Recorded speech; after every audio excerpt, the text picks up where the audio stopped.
And we are live with the Nintendo Stuff Podcast, the morning edition. And Paul's here? What? And Paul's here. Paul's alive? We're all here. And I'm looking to double check. Yep, all our names are right. You can see all of our tags are appropriate. You'll see to my left. We got Baba Babs. We got Brandon Miracle here. And below me, not in Brandon's basement this time. We got Paul Anderson. Coming from the break room of an apartment? Something like that. Paul, I mean, you've been through a lot of moving in the last few weeks, right? That's just been my life, like the past few weeks. That and waking up at 2:15 in the morning every day. So that's fun. Every day? I'm totally alive. Totally alive. That doesn't sound good. I mean, when you adjust your schedule to accommodate that, it's not as bad, but... Oh, right. But it's still like, I feel like waking up at 2:15, like, that's still the night, right? So it's like you're waking up in the middle of the night to, like... That's exactly what it is. Like, that's so bad for, like the regardless... next door, because I'm just, like, stomping out and, like, opening my garage door, and then, like, it's underneath someone else's apartment. Right. So they probably hate me. Well, I'm sorry you have to deal with that. But I'm glad you were able to join us. I'm glad we were able to adjust this to make all three of us work at this. We got it looks like a pretty packed show, so I think we're not gonna be struggling for how much time. We might actually have to cut some of this out depending on how much we talk about. But Brandon, if you want to take this away, we could start talking about the Smash blog. Oh boy. Yeah. There's a lot in the blog this week, so let's get ready. Starting things out, we got Ken. Ken joins the battle as Ryu's Echo Fighter. Their differences are carried over from the original game. Ken's Hadoken is shaped differently. His strong Shoryuken has flames, and he moves a bit faster. He has two final smashes, the Shin Ryuken and the Shippu Jinrai Kyaku. I'm a Ken main now.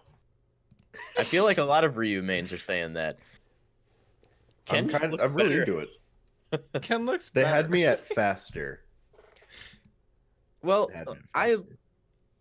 one of the things I really like about Ken, for one, his Shoryuken is flaming. His Tatsumaki is multi-hit instead of a single hit.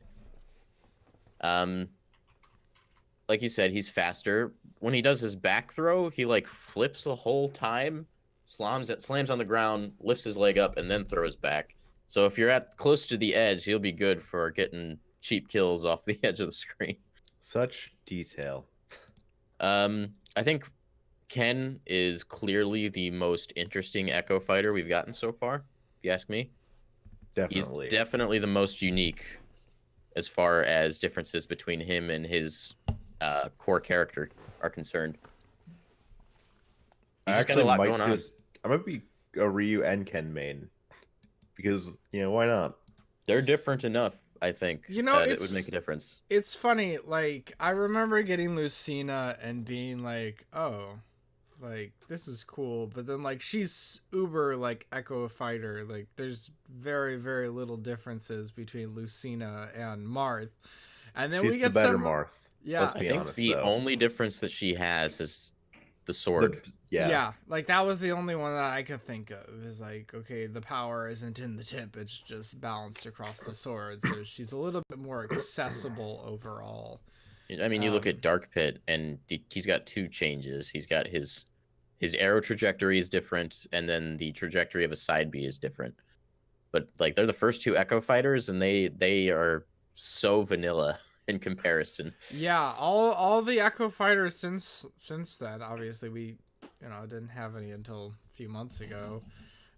Yeah, they've made some more significant changes, and even to some of the animations, and they feel almost like their own characters in a lot of ways. I'm wondering how much of that is like because they put a name on it, they felt like they had to put a little more effort into it to make some, and while they were in the process of like making these extra echoes, they were just having fun with it. Right. It could be. I mean, there also could have been the fear of giving Ken a newcomer slot and just there being negative reaction to that after they had given Echo Fighters a name, which Yeah. is similar to what we experienced with Isabel. I mean, in this particular case, like if you were to label him as a newcomer and he's not that different, people get upset. But if you label him as an Echo and he's very different, then people get excited. I'm a Ken main now. Yeah, I think I mean, this. Isabel's the reason I can't put any stock in that Yeah. because she got the backlash. She is a newcomer. She only has a few different attacks. And while Ken doesn't necessarily have any unique attacks of his own, that all their properties are different. Yeah. I feel like it's really all about the framing, right? I feel like having the Echo Fighter name in there. And it's funny because like there are other fighting games that have like clone characters and they're just their own characters, but they're pretty much like another character, you know? Um but then like they never needed that framing for those. But then because of the kind of the nature of Smash Bros having that Echo Fighter framing has probably made what would have been like, oh, here are new characters, a little bit more. I don't know. Like, there's been less backlash because, like, okay, it's an Echo Fighter, guys. Like, Yeah, we're now in a position where people want Echo Fighters. yeah, like, oh man, like, and where people get angry when newcomers aren't Echo Fighters for Isabel.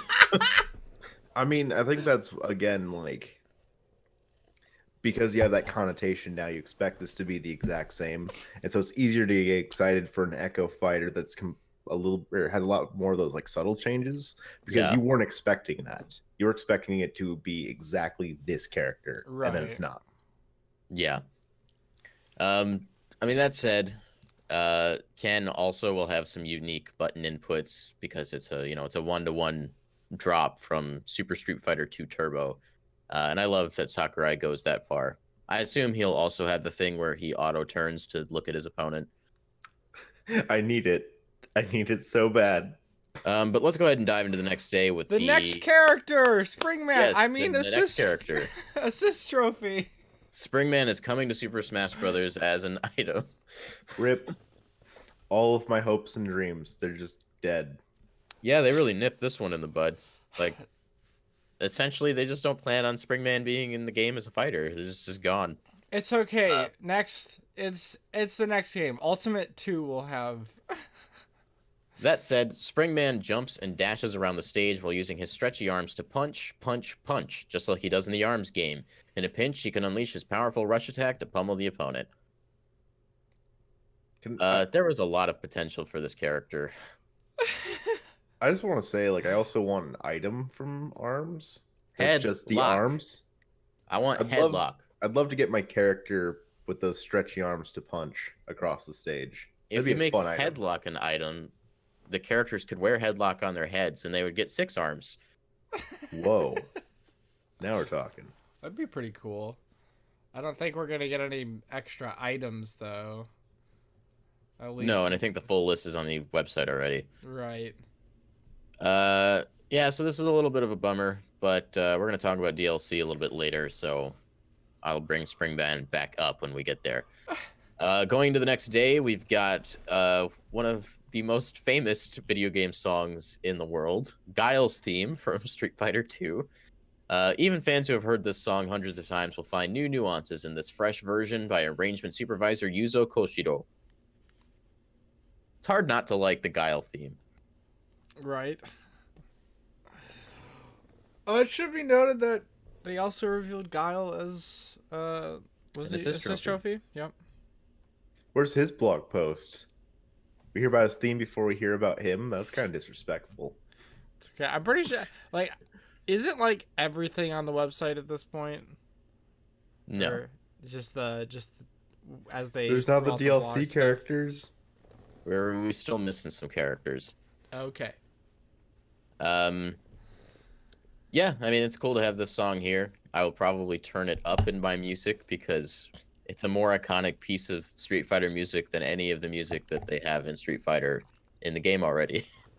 At least for me. Right. Uh, but we can keep on going. We actually have several posts to talk about still. Spirits. Spirits are characters that have lost their physical forms. Equipping your fighter with spirits will power them up with all sorts of new abilities. Wondering how many spirits there are? You'll have to see for yourself. Oh boy. These are the replacement for trophies. Over 450 spirits have already been discovered in just pre-release material. I mean, there's over 900 tracks of just music, so I don't even want to know how many spirits there are. Paul, we haven't had you on a discussion since the Smash Direct. So what do you think about spirits in general? I don't quite know what to think yet. I want to see it kind of in action, but I like the concept. I know at one point you mentioned like if there's still like that little blurb of information on each character, that's the important thing. I don't particularly feel like I miss trophies. And I think immediately my thoughts with this was just stickers from Brawl. That's what they are for the most part Yeah. in terms of presentation.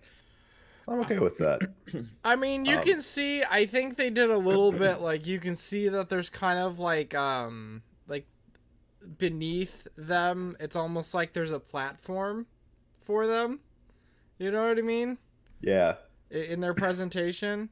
Also, I don't know if this is the case. I don't know if somebody's seen this, but like in the third image in this blog post featuring like Skullman, beneath all of the like level information, there's like ZL favorite and X for details.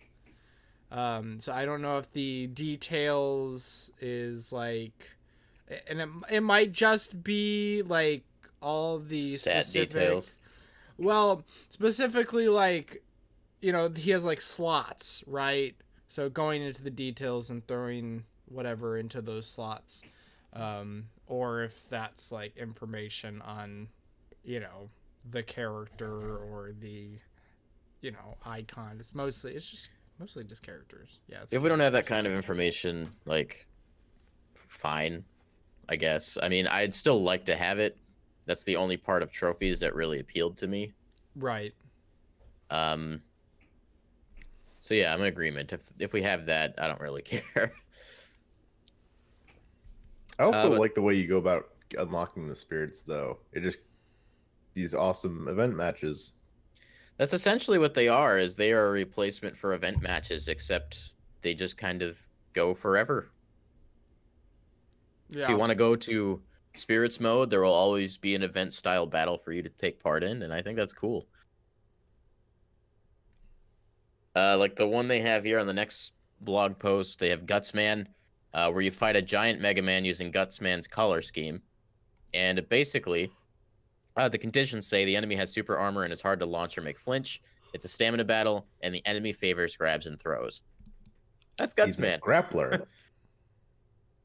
Yeah, it just goes up and throws you, because that's the power you get for beating Gutsman in Mega Man.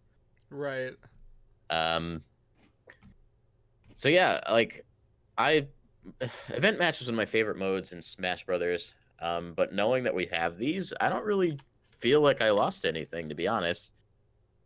It's a new form of it, but I think by unlocking like the equivalent of a trophy that also kind of you can use to adjust your stats, I think it's just cool all around.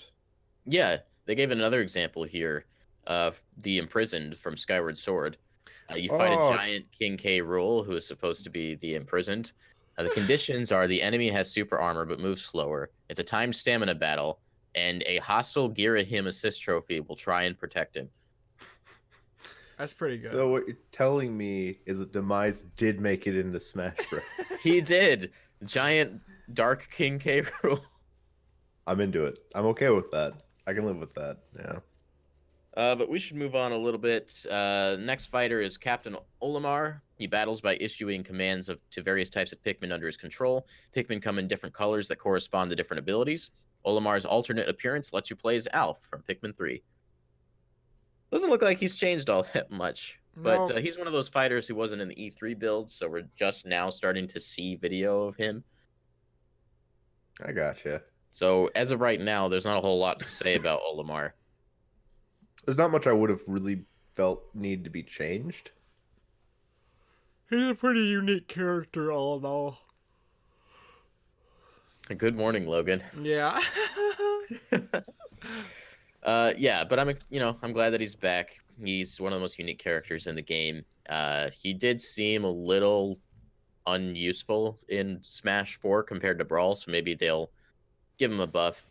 I mean, everybody's been buffed so far, so I hope that he also makes it back into the ring as a useful character again. But if everyone's buffed, is no one buffed?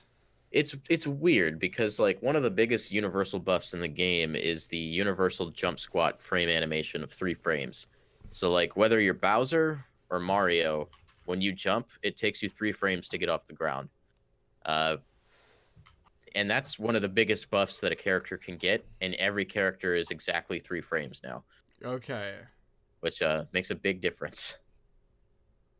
So it's remained to be seen how that will affect everything in the long run, but it definitely brings balance closer together for a lot of characters. Okay.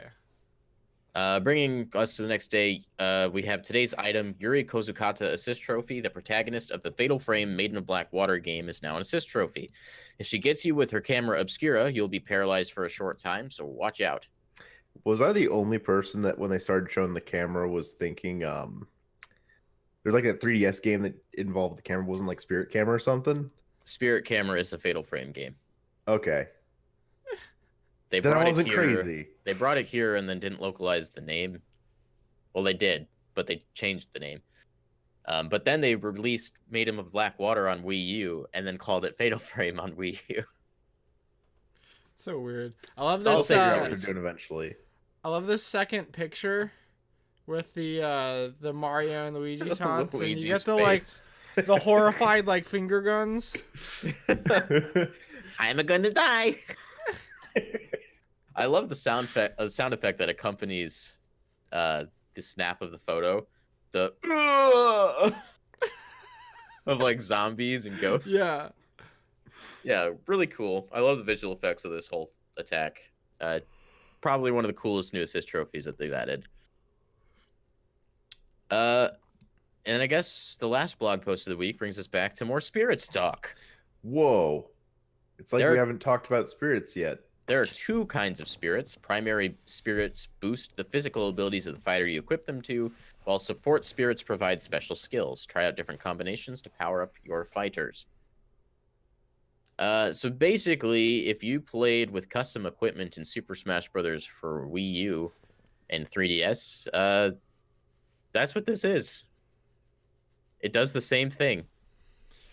You can level up your primary spirit, and some of them, when they hit level 99, actually can evolve into a more evolved form of the same spirit. Yeah. And by evolve, I mean they transform into a different artwork of the same character. I mean, that's kind of worth it. That means you have to actually, like, if you want different artwork, you have to really work with them. Right. I think this is one of the reasons why I like spirits so much is it kind of encompasses like a lot of the different, aspects of like other parts of the game that had been included previously, except it's all under this one umbrella. It kind of like I'm all for like making more refined experiences, and I feel like that's exactly what like spirits does. It reminds me almost of like clothing. There's this particular like discussion about it. Reminds me of the clothing from Splatoon 2, where you have like the main ability and then you get like the subs that you unlock over time. Right. You gotta max out your t-shirt. I think they have a cool system here. I mean, a lot of these ideas kind of lean mobile in my mind, because there's a lot of micromanagement that you can do with your spirits. You can send them out on quests. You can level them up. You can feed them. And I don't know that I want to spend that much time doing any of that personally. Right. There is a button for spirits on the dashboard, and depending on how that operates, you might get me working with them a little bit more frequently. That said, I do think everything here is cool. I just don't know how much mileage I'm personally going to get out of it. Right. We'll see. I think it might be amusing to feed Tingle. You might Keep get him me to as a play pet. through all of World of Light, and dealing with the spirit system, and then maybe a little bit of spirit battles after the fact, and then I might not touch it ever again. And then you Right. actually just become really into it and addicted to it, and then you just nothing but spirits. And you spend hours just like customizing and maximizing the efficiency of your spirits after World of Light. Yeah, that Yeah. sounds like the way to do it. That brings us to the end of the blog post for this week. Really quick, Nintendo was criticized for Native American imagery in Mr. Game & Watch's Side Smash because it came from, was it the Fireman Game & Watch game? Regardless, it had a very old-fashioned stereotypical depiction of Native Americans. And Nintendo swiftly mentioned that they were going to come out with a day one update to remove that from the game. Look at Nintendo acting fast. And all they're doing is just removing the feather from Mr. Game & Watch's Side Smash sprite. Yeah. It's funny. Of most of the things that we're going to talk about in this episode, I've probably spent a disproportionate amount of time thinking about this topic. And not because I disagree with Nintendo's actions. Nintendo's actions are consistent with how they deal with, like, politics in their games. They would rather avoid it altogether. They'd rather avoid kind of that backlash that could happen no matter what. And so this makes sense. But it's also silly to see such a weird response from a lot of the community, right? Like, I've seen some of the community, like, accuse Nintendo of, being, like, giving way to the snowflakes and such. And I'm like, that's not it at all. It's, like, not even close. So, I don't know. I think this is good, but I there's not really a ton to say about it, It's not like it's going to affect the gameplay or anything like that. They did what they had to do. Because if this had not been addressed and the game came out, they'd be hearing about it until something happened. Yep. I doubt it would ever stop. But let's move on. We've got Nintendo is announcing Super Smash Bros. Ultimate demo at select shopping centers starting November 10th. It's not just Super Smash Bros. They're also going to have Just Dance 2019, Mario Kart 8 Deluxe, Pokemon Let's Go Pikachu and Eevee, and Super Mario Party. And we will be going to one of those events in Schaumburg, Illinois at the Woodfield Mall on November 17th. Is that what we said? I believe so. Yep, November 17th will be in Schaumburg at the Woodfield Mall, waiting to play what we assume is the full roster build of Super Smash Bros. Ultimate. We're meeting up with a few of our fans. We got Dream Drop Sora and Comment RDW in the chat. Two of our lovely mods as well. So if you plan on going out there, you want to meet up with us, feel free. We love hanging out with you guys and talking to you while we'll probably be in line for a million years. So should be a good time. Just wanted to let you guys know that. We'll keep reminding you as we get closer as well. And let's see. Sakurai has said that the lineup for Super Smash Bros. Ultimate DLC has been selected. The biggest thing about this story, however, is the fact that Sakurai tweeted this on his personal Twitter in English, which he rarely does. So he was definitely targeting a particular audience when he was letting this news out. He also said that the DLC selection was done by Nintendo this time, not by Sakurai and his team. So Nintendo decided the DLC. They would present him with a list of characters, and he would then decide which ones were feasible to make. And that's how that process went down. Which not a lot of people were expecting, myself included. I thought that Sakurai and his team would just...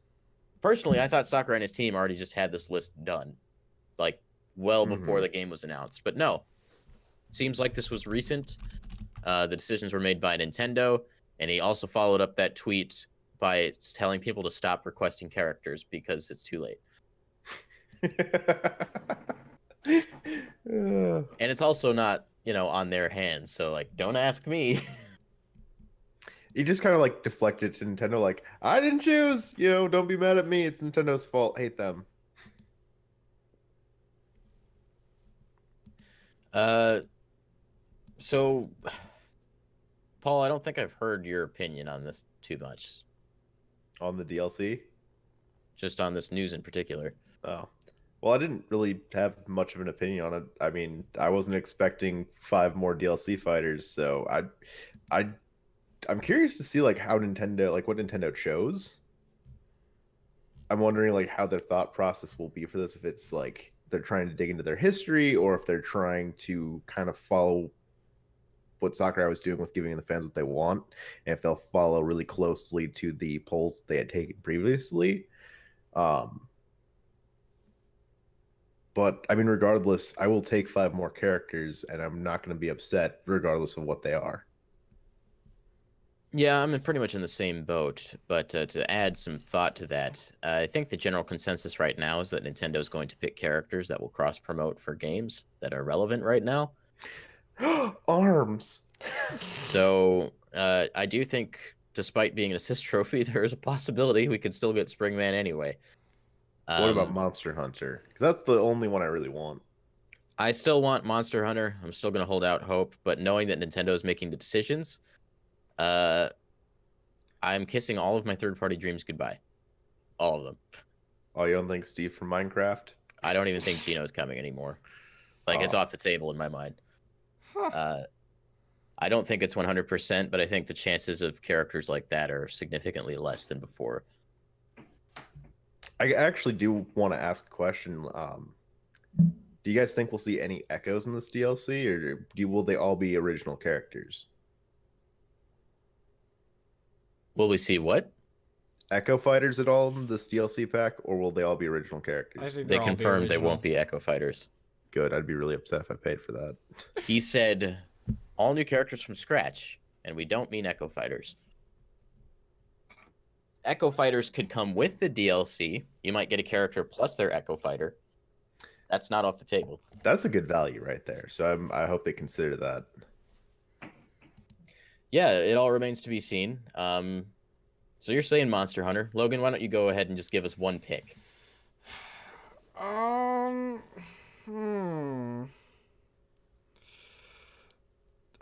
I feel like it kind of threw me for a loop. Like, I haven't done a lot of thinking about it, but I guess, like, still some of my picks, that weren't confirmed might still be in the running.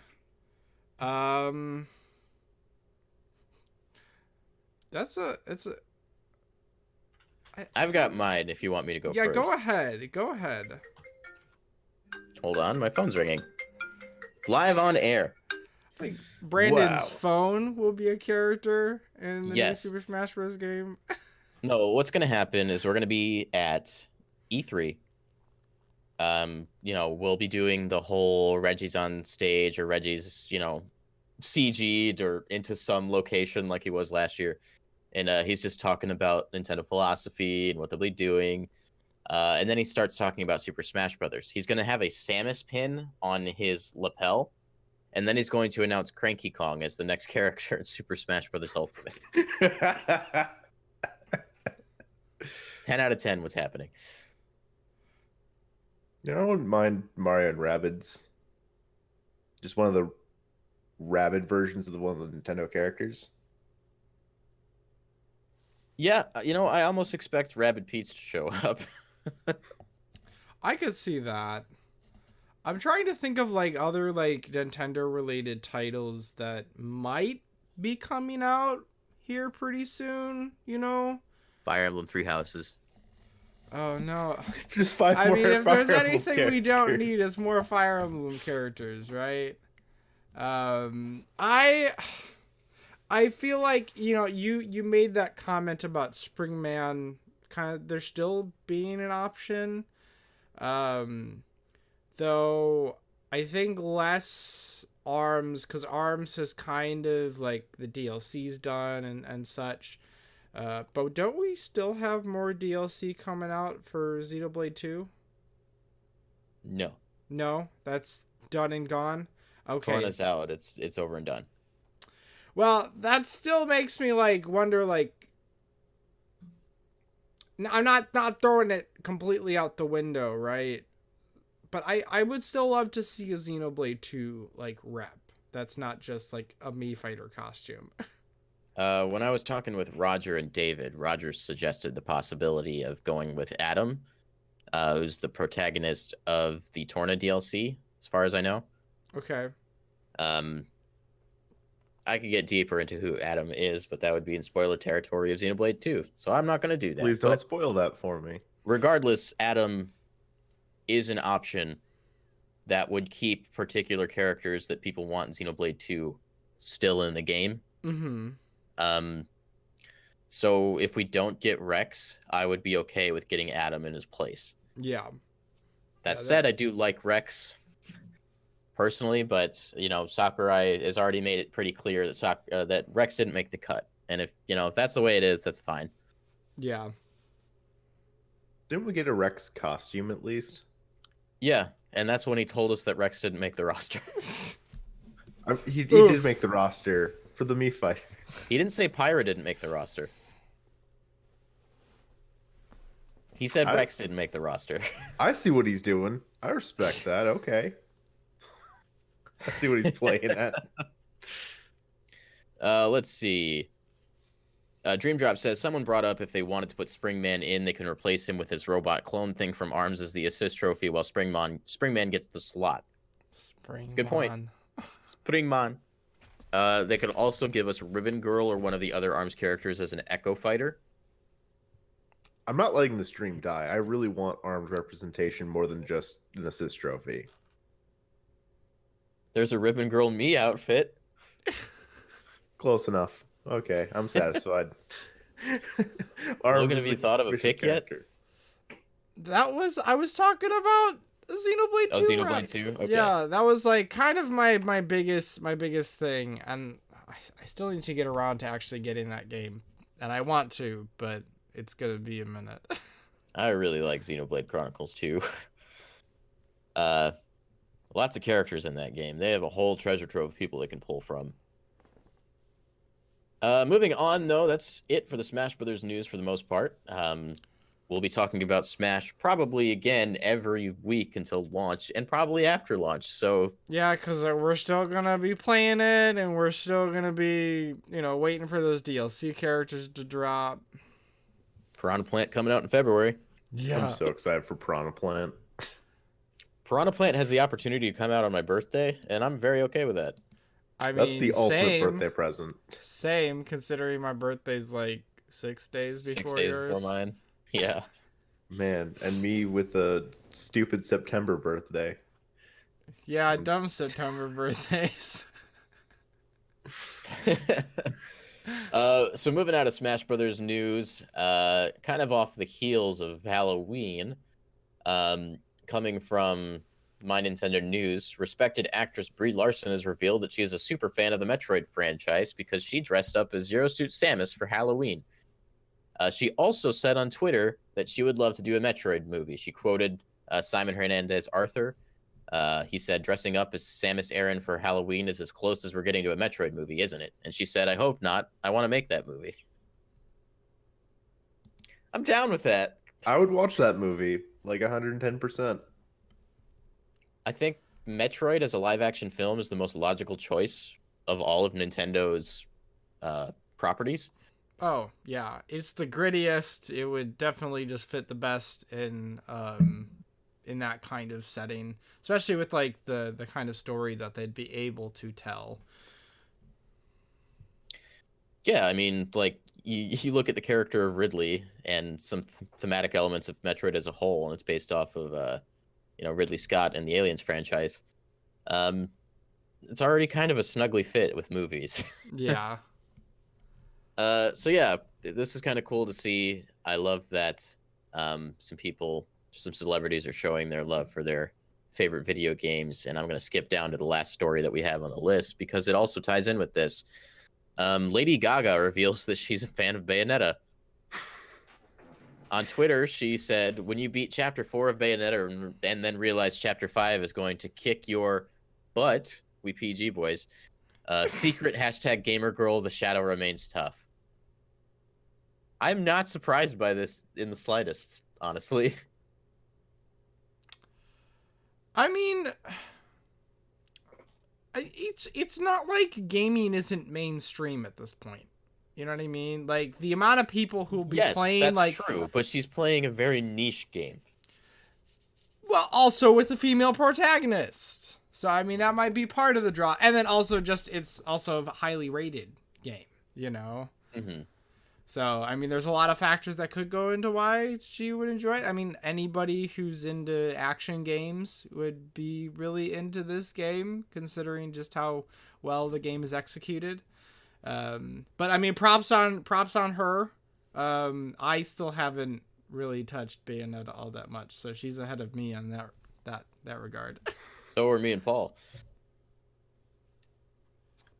But yeah, so what you're saying though is you want Lady Gaga to play Bayonetta in the movie, right? I want her to sing the theme of Bayonetta 3. You want both. Sure. But one of my favorite things about Bayonetta is the lyrical pop music that plays when you're in fights. And having Lady Gaga do a song for Bayonetta 3 would be awesome.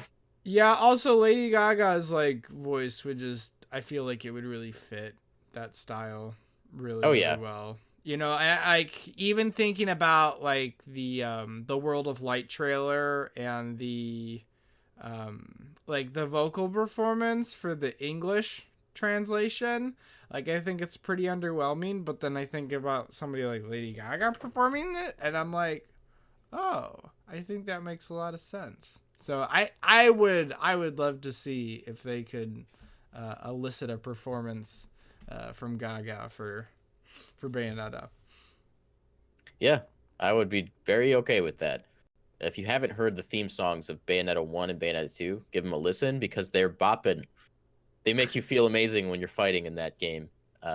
Also, go play Bayonetta 1 and 2 if you haven't. They're really good. Really, really fun. Yeah. Bayonetta 3 was announced at the last Game Awards, and we're closing in on the next Game Awards, so maybe we'll finally get a gameplay reveal for that. Also, Nintendo Switch exclusive. So, Bayonetta's home, baby. We did it again. Woo! Yeah, it's kind of surprising when you think about it, given the lackluster performance of Bayonetta 2 on the Wii U. But that's also partially because it was on the Wii U. Yeah, but you got to give it props to Platinum Games, and I don't know if Sega is still involved, but just for taking the risk. Oh, absolutely. Like, it's a big risk to put this much production into a game and then see that it failed on a console from Nintendo and then to just do it again. Well, I think there's more value in it than merely just, oh, we didn't make enough money, right? Nintendo seems to have, I think, a little bit more of like a long-term goal with, they know that Bayonetta can sell, right? And it's also a reason why they ported both of those games to the Switch, in addition to, the third one's coming, so people are going to want to play it, so this is a good time to resell those. And Bayonetta 2 is so hard to find on Wii U, so now you can get it at a regular price. Yeah. So I think part of it's like perception. Like, let's get a really high quality niche game, and that's going to draw in a few people. It's going to give a little bit of credibility to, what Nintendo is doing overall. It's certainly like kind of out of left field in terms of the type of content that Nintendo produces. You just reminded me. Really quick, I want to say this is on the website. It's in some kind of press material for World of Light, but the final boss of Bayonetta 2 is going to be a boss in World of Light. Yeah. Oh, right on. Yeah. Let's go ahead and move into some quick headlines. The YouTube app is now available on Nintendo Switch. Woo! We did it. Everybody clap your hands. I don't care. Watch us on your Nintendo Switch. Yeah, please. And then tweet it at us so we know.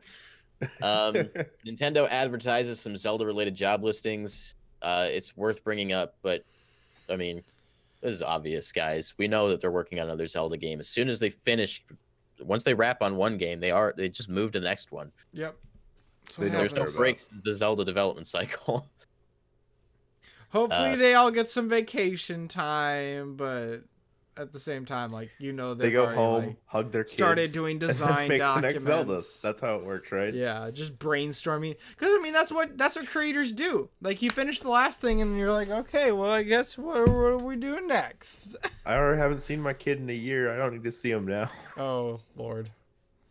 Make sure to log into your Nintendo Switch Online NES Games application to play Metroid, Mighty Bomb Jack, and Twin Bee. All are coming out on November 14th. Also this month, Nintendo confirms that the last wave of Kirby Star Allies DLC is coming out on the 30th. That comes with a few new characters and some new stages, including Magalore, Taranza, I think, and one other character. Their names aren't in this article, so good job whoever wrote it. Up tier. Let's see. Nintendo's also trademarked Twilight Princess and Wii Sports Resort. I always like to mention that this doesn't usually mean anything, but it's worth noting. Okay, and then into the main topic of today's episode. There's a rumor going around that a test screening for the Detective Pikachu movie got positive reception. This comes from the website Super Bro Movies, who has heard from various sources who attended the test screening for the movie. They said, jam-packed with Easter eggs, good performances, and a great script, Detective Pikachu wowed the audience with what seemed like the first legitimately great video game film. Keep in mind, this was just one screening, but the early results are very promising. As someone who isn't familiar with the property, I find myself looking forward to the project a lot more. A lot of praise goes to Ryan Reynolds as Pikachu, who apparently knocked it out of the park. Expect the usual charm he brings as he portrays arguably the most recognizable Pokemon ever. It is also said he has great chemistry with the lead, Justice Smith, who plays Tim Goodman, the son of the missing detective. The CGI is not finished, but Pikachu's look was apparently very well done. As was previously reported, all of the creatures will look hyper-realistic, similar to Rocket Raccoon in the Guardians films. Speaking of Pokemon, we will not divulge exactly which ones made an appearance, but expect some great surprises that will have hardcore fans foaming at the mouth. The film avoids relying on fan service and instead focusing on telling a mystery in a unique, neon-lit world where Pokemon and humans live in harmony. That sounds legit. That sounds like a fantastic synopsis. Yeah, like everything about that sounded really cool to me. The only thing I was worried about was the segment about the CG. Yeah, that does sound a little bit concerning. I don't know if I want a hyper-realistic Pokemon, as long as I just need to see what it looks like. Yeah, I Yeah. think making certain concessions to kind of blend it into the real world is important, but it also kind of, I feel like it needs to stay true to like the original design. Especially like, when Great Detective Pikachu was first announced years ago, it was accompanied by a CG / live action trailer. So they already set kind of a precedent with that. But Pikachu had kind of like a flat look to him. He didn't have Yeah. fur texture. Well, and I think it's important to talk about like, the concept of like hyper realistic, right? They're not going to look realistic, It's like they exist in the world, but there's like at the same time, like it'll probably be not jarring, but like I think I don't that's know. probably what they mean with it is like it's not like they're gonna be talking to obvious cartoon characters. It needs to feel like it's organic, like the Pokemon actually belong in the world with the Right. human characters. Yeah. And there is the comment here that the CGI is not finished, but Pikachu's look was apparently very well done. The problem is that this person is not familiar with the property, so like they're going off of what he heard other people say. Right. That said, all of this sounded incredibly positive to me. Yeah, Like, I mean that's all sounds pretty good. I'm I've excited. kind of had it in the back of my mind that I keep calling Great Detective Pikachu. Detective Pikachu would be kind of like the bastion of video game movies, because this is the first time since Super Mario Brothers, way back when, that Nintendo is doing a live action film, or a film of any kind for that matter.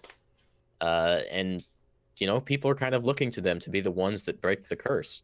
Yeah, like they're gonna be the ones to do it right instead of just like, here, take our IP and do something with it. They're gonna be like, okay, it needs to be a video game film, right? But it needs to be done in the right ways. Like, we've been hearing things about the Monster Hunter film and how they're kind of like, it sounds like they're trying to like mash, like, here's the video game world and here's the real world, and we're gonna mash them together. And then Nintendo's Don't like, talk to me about the Monster Hunter movie. I'm so upset. Please don't. I can't wait to see it and just, I don't know. If I get good monster fights, I'm fine, but otherwise I'm upset. Can we need to refocus on Ryan Reynolds' Pikachu and how much I just need to see his performance? I think that's the real kicker here, right? Is that Ryan Reynolds is Pikachu. Everything is so going great. to be okay. That instilled. I remember when that announcement came out. It instilled so much confidence in me. What a good casting decision. Deadpool Pikachu. Paul, do you guys remember the other choices that were up? Because we heard like all the names that were under consideration like days before the announcement was made, and there was some really good choices in there. Remind me, because all I can think of when it comes to Detective Pikachu's voice is there was that meme going around that, who was it? Danny DeVito. Yeah, Danny DeVito. And I was like, I wanted that so bad. Man, Danny DeVito doesn't care even a little bit. No. Oh, okay. So I got the other actors that were considered for the role of Pikachu were The Rock, Mark Wahlberg, and Hugh Jackman. I actually would have been really into a Mark Wahlberg Pikachu. I was thinking that too. Honestly, like any of these gentlemen could have played the role. That said, I think Ryan Reynolds is the best suited. Absolutely. I mean, I feel like I don't know, I think out of all those actors, I respect Ryan Reynolds the most. I feel like in terms of just like the quality of movies that he gets involved in, like he like bats a little bit higher of an average than these other Sure. actors. That said, they all took a swing at the Pikachu movie, and that Well, who wouldn't? that's respectful to me. Yeah, I mean, okay, yeah, you can give him props for that. Like, who wouldn't want to be Pikachu? It's gonna be so interesting to hear Pikachu speak English on screen for the second time.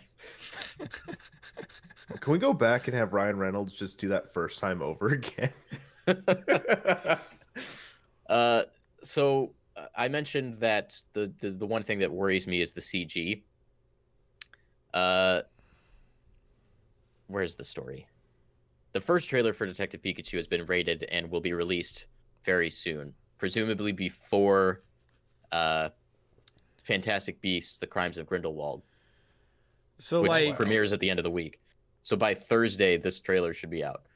that's pretty exciting. Yeah, this trailer has a lot of stuff to do. I think I saw that it'll be over 2 minutes long. So it's not like a teaser. This is going to be a pretty full look at the movie. Hey, please go watch our movie.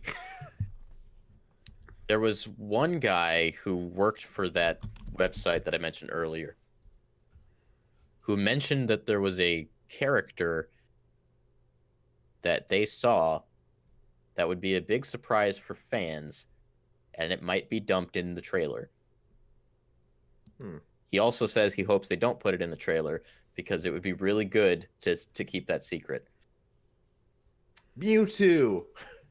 In my mind, maybe he should have just not said anything at all. Yep. But obviously the thing to do is not set any expectations. I already have an expectation as to what's going to happen, and that's because I've played the Great Detective Pikachu game. I did it again. And there's a really cool cameo in that game. I'll let you guys know if it comes true. But I'm pretty sure I know what's going to happen. I need to play this game. Did you finish it? I have like 2 cases left to solve. But if you want to play it, I'll let you borrow it. I might want to try it out, yeah. the note's not here, but we also need to talk about the Super Mario Brothers movie. It's slated for 2020. That's not far away. Or was no, it may have been 2022 actually. Really? That is far I away. thought it was 2020. I could have sworn that it was 2020. Though that being said, or the like, theme park. oh, okay, it's planned for 2022. 2022. Yep. They got a lot Okay. of time to do Okay, this right that then. seems like a more realistic timeline. I was like, that's a really quick turnaround for like a 3D animated film. Like those. I think the usually- anticipation was that they wanted to get it done before Super Nintendo World opened up. Yeah, but then they were like, oh no, that's not realistic. Yeah, because I could have sworn that initially they were talking about 2020. But Yeah. I mean, I They wouldn't have- be surprised if like they're not even done with the script at this point. right. Despite it sounding like they've been working on this for years. Probably getting like, I mean, they could probably do some preliminary like designing of assets and things like that while they're working on. I don't know how like development of like 3D animated films work, but I imagine that kind of work can all be done kind of simultaneously. I'm just trying to accept the fact that I'm going to be 28 by the time this movie comes out. If we're lucky, though, since the theme park opens first, maybe we can see the movie at the theme park That'd be cool. In like Uh, on your event. yeah. So, if Detective Pikachu isn't the bastion for video game movies, like I want it to be right now, Then there's Monster no Hunter. doubt in my mind that Super Mario Brothers is going to be a good movie. Paul. There's no way. No I way have Monster Hunter is absolute going to faith be in that Monster movie. Hunter. It's not going to be complete garbage What, fire, ha- guys. what happens if it's like the best movie ever? Like, I what have are the the same odds? name odds? as the director, okay? It has to be good. He can't dishonor my name. Paul, if you watched the Resident Evil movies, they'll make you cry, and not for good Hey, reason. you know, maybe it's gonna be an anomaly. Maybe like the director is That's the so hope. much more familiar with this world and he knows exactly what he's doing and we're all ignorant. Hear me out, though. If the Resident Evil movies were so bad, then why did they make so many of them? Because bad movies sell. They always do. Yeah, those movies didn't do like poorly in the box office. The only So- one I liked was the first one. That's a good track record. I saw all of them. Let's see. I saw the first three, and then I gave up. Said, nope, I'm done. No more. Bye. Bye. So, yeah, I am pretty confident in the Super Mario Brothers movie. Knowing Miyamoto so close to that film, I think it's just going to be a good time. By the time it comes out, we'll have a good Mario movie on our hands. Yeah, I've never had faith like in a video game movie before.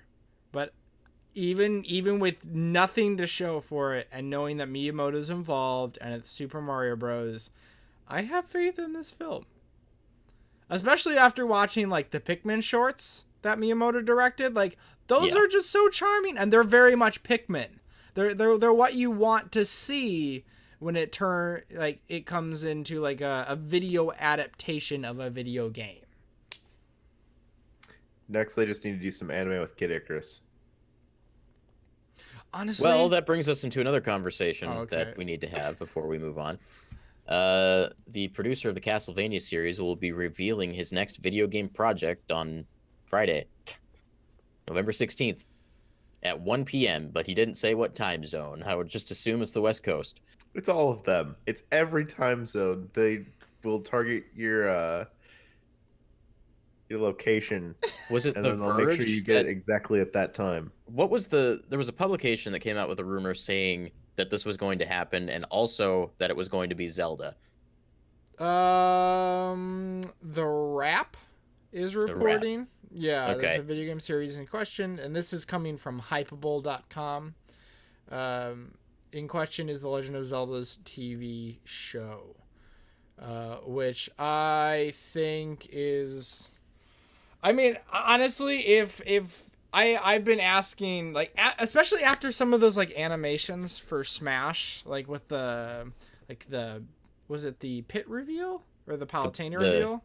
yeah. Yeah, the Palutena reveal is like, oh my god, can we get an animated like Legend of Zelda series that isn't uh the Legend of Zelda animated series? Excuse me, princess. I actually had to show somebody, like a friend of mine. I was talking about like, oh, there's a rumors that there's an animated show in development, but this isn't the first time they've done it. And I showed him just like a compilation of Link. Excuse me, princess. I have an unabashed love for the Legend of Zelda cartoon. It's funny. I've never actually watched the entirety of the series. I've watched like clips and stuff, but I feel like that's something that I should just dive into. It's just so campy and so bad that it's good. It's funny because like it's not surprising why Nintendo has avoided this form of media for so long for their IPs. After like failure again and again, like these awful products again and again, it's no wonder they were like, whoa, never mind. Well, they were signing up with companies, that worked for cheap. Right. Which is actually the genesis of their partnership with Illumination. Because they work for cheap. Fun. But here's the thing, they do good work. That's the They're difference. cheap.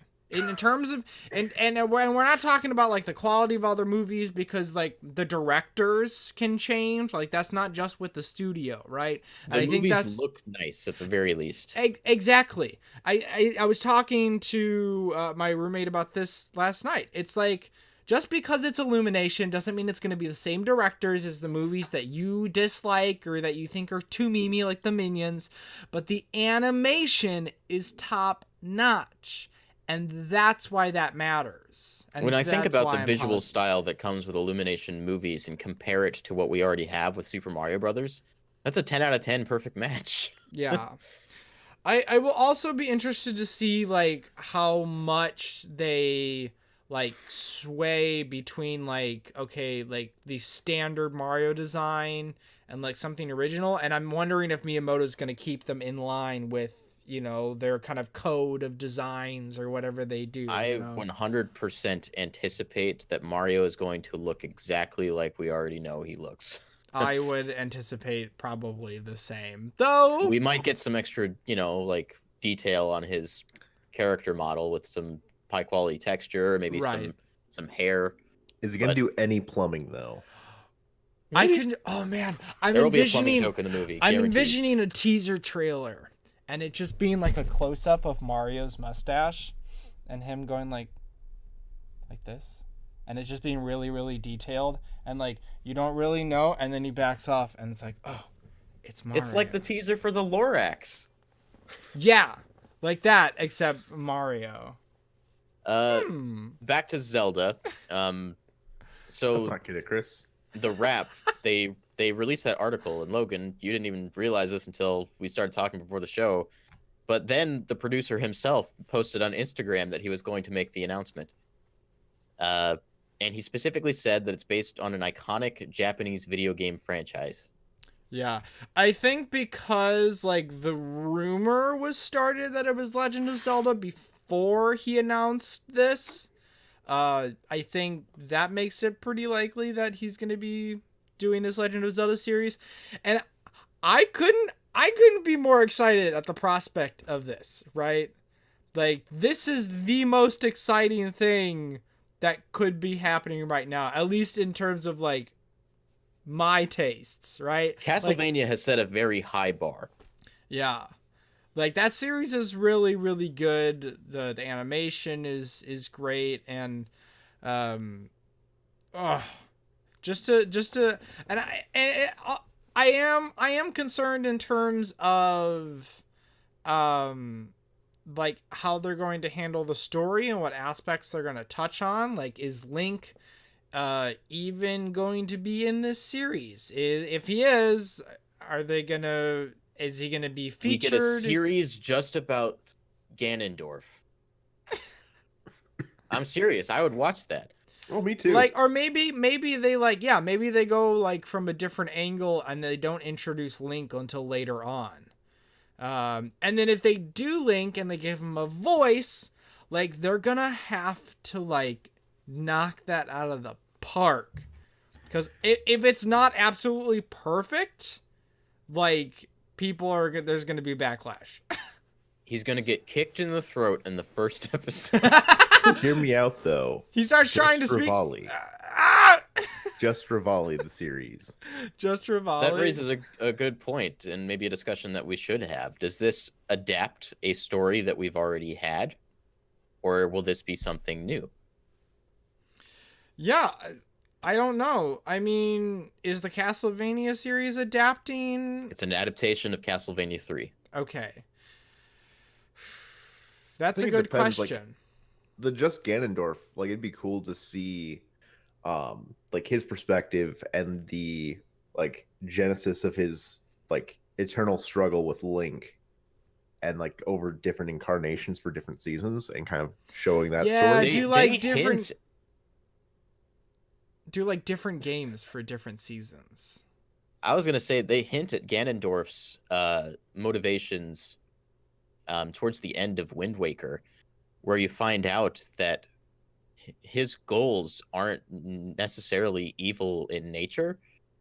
Like, the reason he wants the Triforce is to take the land of Hyrule so that he can move his people, the Gerudo, out of the desert and into a luscious land where they can live in peace and without worry of dying to the elements. He says he covets the winds because the winds are the are the cause for so much strife in his life. Yeah. All I'm saying though is when Show me that. I grew up to adult Link, that is not what I saw under his rule. So Okay. I don't believe him. Theory time. Theory time. I think if this show is happening, it will be an adaptation, and it will be an adaptation of Ocarina of Time. There's no other game. I feel like that's the only one. Like, especially in terms of like a marketing standpoint, like if people are like, oh my god, it's Ocarina of Time, and obviously there will be Child Link and there will be Adult Link, and I think there's a lot they could do with that, and it would make If they really go along with interesting. your idea about doing a different game for every season, like they would have to start with Ocarina of Time or Skyward Sword. But starting with Ocarina of Time sets them up to pick a timeline and go. Yeah. They'd have to start with that manga in I think Hyrule Historia, wasn't it? Yeah, seeing an adaptation of that would be kind of amazing. But I think Dream Drop Sword in the chat actually has the real winner for the idea. Give me an edgy horror show about Tingle. A show about Majora's Mask wouldn't even be that bad. Like if you just focus on the people in the town and the strife that they deal with, knowing that Oh, the man. world's gonna end in 3 days. I would be really into that actually, having like heard so much of like those side characters and whatnot.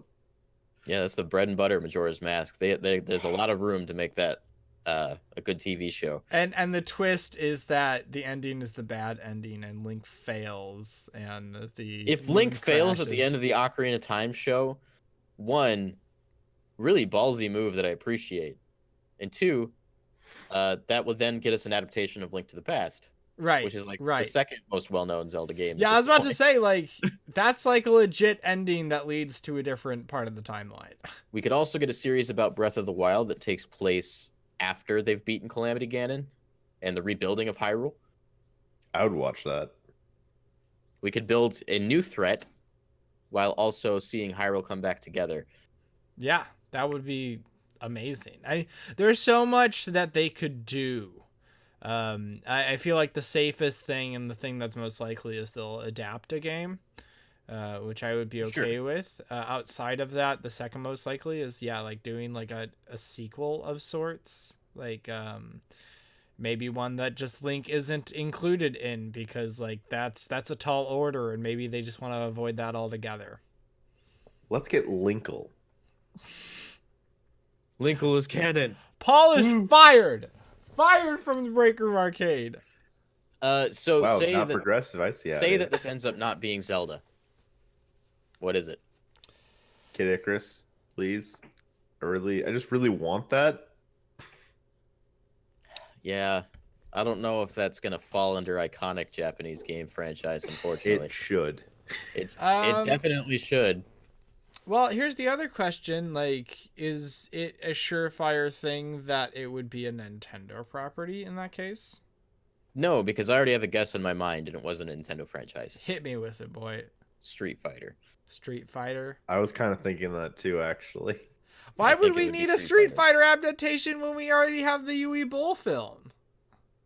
There's also anime that exists already too, but for whatever reason, I think it's going to be Street Fighter. Street Fighter would work.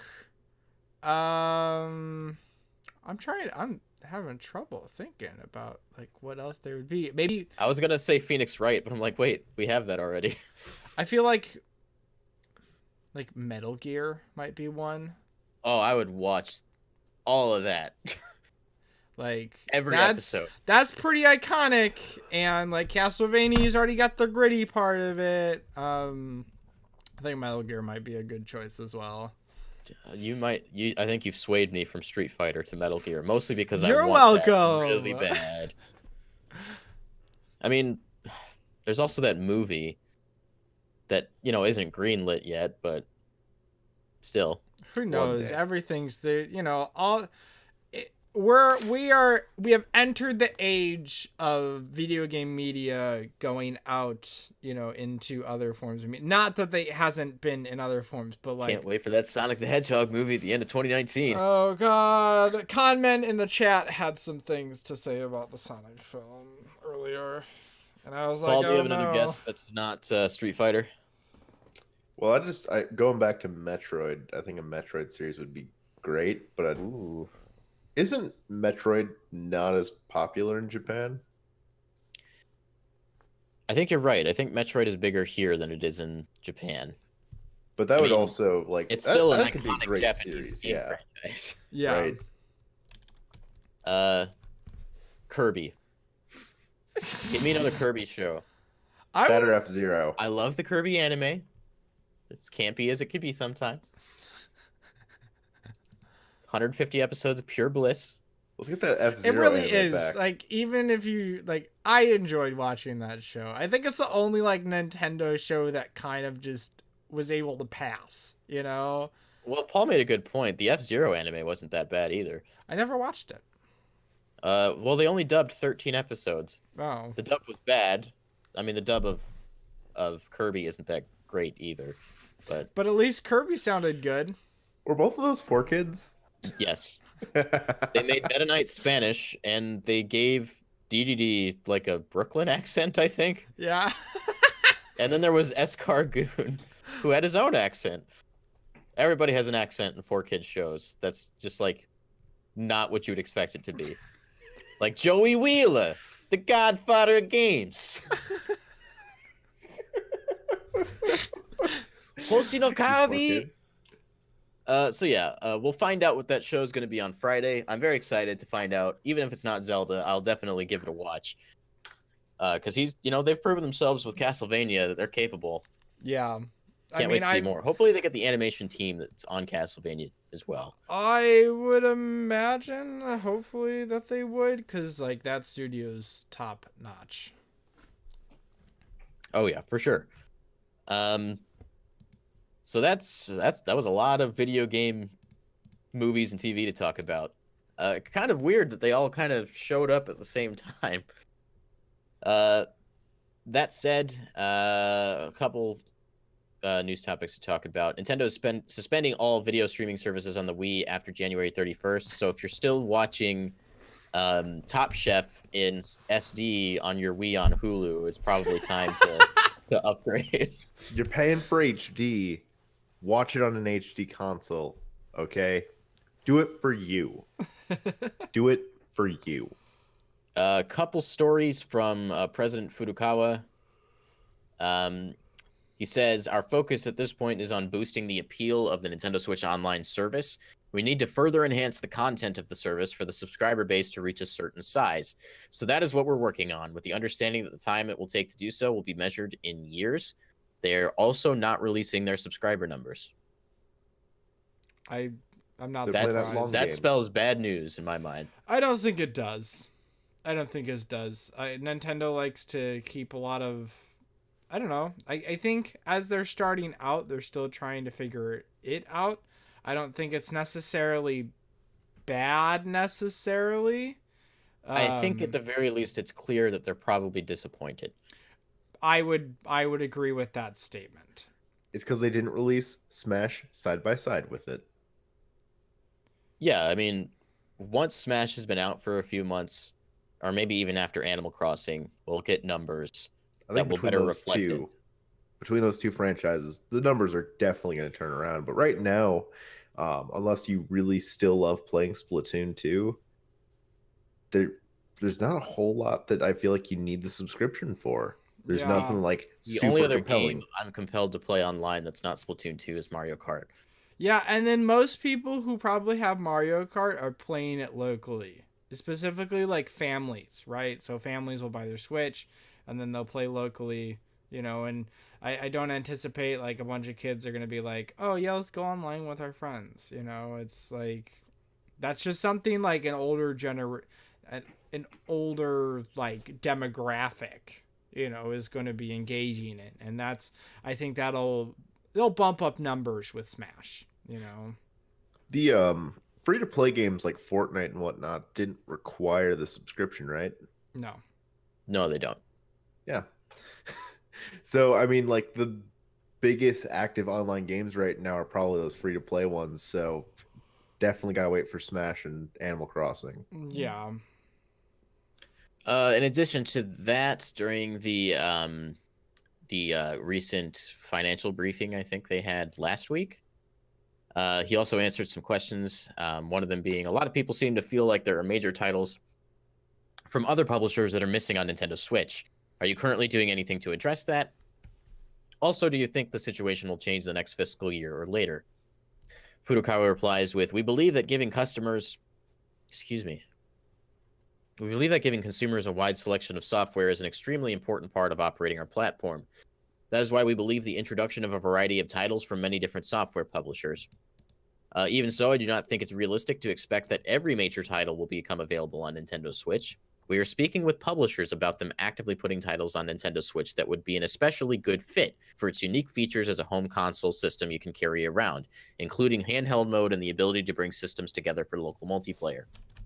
Given the strong publisher support for Nintendo Switch, I would expect the number of titles on it will increase a lot more. That is what really keeps the Nintendo Switch business on the right track. Generally, I think having the Nintendo Switch software lineup augmented by titles from publishers who make use of cloud gaming technologies is a very positive thing. And it is really meaningful in terms of expanding our user base, because there are some titles that probably could not be offered on Nintendo Switch any other way. It's kind of nice to hear him just be honest about that, too. Mm-hmm. Like, they don't concede the fact that their systems are underpowered, ever. But in that moment, he's like, yeah, it probably wouldn't happen any other way, so this is the way you're going to get the game. Right. And I think like cloud gaming's kind of the future. Especially with big moves from like Microsoft for their tentatively titled Project X cloud streaming service, which I imagine is just going to be like thrown in with like Game Pass And at some Sony's point. been doing it for a long time already Right. with PS Now. But then they also went back to be able to, so you can like download those games to play them offline. Which I think is smart on their part, and I think those will probably coexist like that, and I think probably will stay like that. I think most streaming services, if you have a subscription to it, you can download, items to enjoy offline, and I think that's a great. I think that balance is really good. So, while I don't anticipate being able to download some of these games for offline, I do anticipate that in the next few years we're going to see an increase in the subscription based game streaming services that have been tried time and time again. It's just the bandwidth has never been there, but we're approaching that point. In the end, if we can't get a game running on Switch, what's the harm in having a cloud-based version available anyway? Yeah. I've seen so many negative reactions to that I just don't understand. It's like you're not gonna get it, and this is the way you're going to get it. It's like the So only way you're gonna get it. So I mean, yeah, you're just gonna have to deal with it. yeah, and It's as something long to as at least worth considering, yeah, you know? as long as the games run well, and they're an enjoyable experience, what's the difference, Uh, the next Splatfest is going to be Salsa versus Guacamole. Starts on the 16th of November. I will not be participating in this because that's the same day that Pokemon Let's Go Pikachu and Eevee comes out. I will probably not be purchasing Pokemon Let's Go at launch, so I might play this, and I'm pretty indifferent. For those of you who will play it, I don't know. I don't know if I'm gonna be salsa or guacamole because I like both so much, right? So it's like whatever. I'll just say, like, I would be Team Salsa if I were playing. Do That's kind of not where care I'm for at. guac. I like guacamole too. It's just I eat salsa more frequently, so I feel like that's just a more logical choice. Yeah. But I definitely like both. So I'm kind of indifferent myself, but This is actually the only one that I think I've come across where I really had a very like concrete stance, and I just don't think I've really had guacamole, so I don't. I prefer salsa. I'm a salsa man, so Oh. we'll I have to mean, get I'm you just to try Team some guac salsa. sometime. it's definitely a different experience. And I They're very resent different, comment yeah. in the chat for saying guac is nasty because it's not. Well, get Love out of us. here. Love some guac. Why do we have it modded anyway? What the heck? Dream Drop says no guac, just sauce. So moving on, last story of the day, Civilization 6 on Nintendo Switch will not feature online multiplayer. If there was any hope of me picking up Civ 6 on my Switch, like this kind of put the nail in the coffin, right? I was about to say that, like, that was it. I'm not. Well, okay, one, I done. already have Civ 6 on PC, so there's like that one caveat. But like when I play Civ, I play online with friends. So this kind of I don't know what the reasoning is this like I don't know. I mean, I imagine that some people probably play this single player. It's still enjoyable single player. So I don't want to necessarily discourage anybody from not picking up this game because it's a good game. I think the unfortunate thing here is there are better ways to play it on other platforms. Yeah. I mean, that's kind of like the statement, to be made. So, I don't know. Speaking of playing, I didn't do a lot of that this week. Yeah, neither did I. You too? Well, I mean, my 100% focus right now is on Red Dead as far as video games are concerned because it's a long story and I want to get it done before Pokemon comes out. And it's getting to that point where I just don't think it's going to happen anymore because Spyro comes out tomorrow night and the PS4, or not tomorrow night, but Monday night. And after that, I won't have the PS4 anymore. Sucks to be married. It's like I get my PS4 all to myself. If my roommates want to play it, I can kick them off at any point to play Red Dead. But that being said, I just haven't played like a ton of video games like at all in the past week because I've had other priorities, which is both a good and a bad thing. The bad is that I don't get to play as much video games. The good is that I'm doing more productive things in other areas of my life. But I did get a chance to play some more Mario Kart 8 with my brother, and we just, have a good time chatting away and about politics and stuff like that as we play Mario Kart 8. But I mean, if you haven't played Mario Kart 8 at this point, like, but that being said, I don't know if we I think we might have mentioned this on another podcast, but Mario Kart 8 is still selling like anywhere from like 300,000 to 400,000 copies like in a month. It's a game with staying power. I mean, Mario Kart's always at the top of Nintendo platform sales charts. It really, really helps and carries the Switch, and Hey man, Let's Go is coming out, and that's gonna give a big boost. Smash is coming out. The Switch is not slowing down anytime soon. Yeah. That pretty much wraps up the Nintendo Stuff podcast for this week. Make sure to come back next Friday at 7:30 p.m. Central Time for the next episode of Nintendo Stuff. I'll be working on a video project over this weekend, and I will share the results of that with you guys next week. Hopefully, if I get it done. Paul and I need to get back on Break Room Breakfast. Mostly just asset building. I just haven't had any time to do any of that. I've been moving, so now that I'm done moving, I can work again. lots of moving. Like I moved, and then Paul moved, and just getting all that situated, and lots of busyness going on.